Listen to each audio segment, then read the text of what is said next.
I often admire the creativity of the game developers working with early consoles. Even with limited resources, they managed to create games that left a lasting impression. Games that are loved even decades later. Today, I want to talk about a few games which surprised me with their smart solutions to technical and artistic limitations, and how these restrictions made their games even better. A quick warning: spoilers for Odin Sphere and Ōkami ahead. During the PlayStation 2 era, most developers followed the 3D graphics trend, which offered more immersion and realism.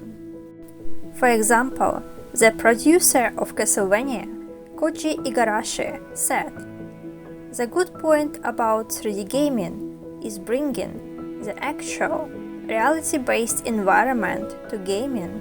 The dynamics of audio, of the graphics, bring a new reality to life."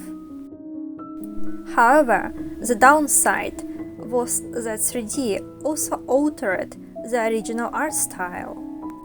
Odin Sphere was developed during this time, so the developer had a tough time choosing their graphical approach. Ironically, exactly these limitations led to the game's unique style. To keep the original art style, the team decided to use 2D and used a few tricks to make the world dynamic. Unlike the other 2D games of the time, which relied on static portraits during dialogues, in Odin Sphere every detail is animated. By using modular animation, each character and object is broken into separate parts that can move independently. This allows subtle movements like a hand gesture or a flicker of light to happen simultaneously, giving the world a sense of depth and a constant movement. Additionally, in 2D, there is no camera to shift angles or zoom in to capture a particular feeling. To work around this, Kamitani-san found inspiration in theatrical plays, where emotions can be expressed in a broader way. Spotlights help to highlight the focus of the scene. Characters direct their attention to key figures, and dramatic dialogue conveys overall atmosphere, making the story shine even within the limits of 2D. 戦いに出るのね。父の愛を得るために。いいえ、王国と誇りのために行くのです。たとえ戦場に散ろうとも、この国のものなら仕方のない運命。それがあなたを支える言い訳。叶わぬ寵愛を得ようと、父へ赴くための。言わせておけば、私は影帽子。私があなたの真実の心。生まれて一度も愛されたことのないかわいそうな私。父のために命を散らしたところで、今までと同じに顧みられはしない。グリゼルダと同じように死ぬるだけ。やめて。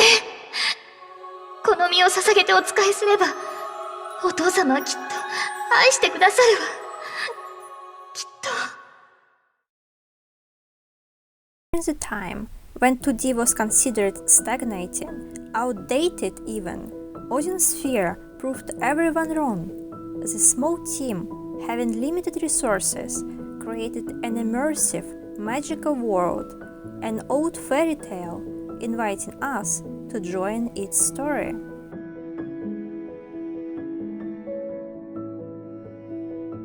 The next game I will talk about is Okami. When Hideki Kamiya was working in Capcom, he saw the remake of Resident Evil on GameCube and was impressed by its realism. So he decided to create a game with a photorealistic style but with focus on healing and nature. However, the PlayStation 2 couldn't handle the level of detail developers wanted, and the prototype ran into serious performance issues. The project was in trouble, and the team was urgently looking for new ideas. Until one day, the character designer, Kenichiro Yoshimura, drew the main character, Wolf Amaterasu, with a brush. That one drawing gave the team the idea to make the whole game in the Sumie brush style. The producer of the game, Atsushi Inaba, explains, "Once we fixed ourselves on a graphical style and got down to the brushwork, we thought, wouldn't it be great if we could somehow get the player involved and participate in this artwork instead of just watching it?" That's how the idea of Celestial Brush was born. You can use Celestial Brush to strike enemies in battle, reach certain areas in the game, and solve puzzles. What started as a technical limitation ended up defining the game's iconic style, a charming world of ink and watercolor where folklore and art intertwine. Odin Sphere and Ōkami show that limitations, be it technical or artistic problems, don't hold creativity back. In fact, these very limitations define the style of these games, which still stand out today.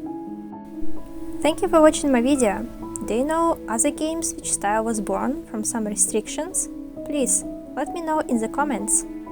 I always enjoy reading other people's thoughts and discussing them. Until then, bye bye!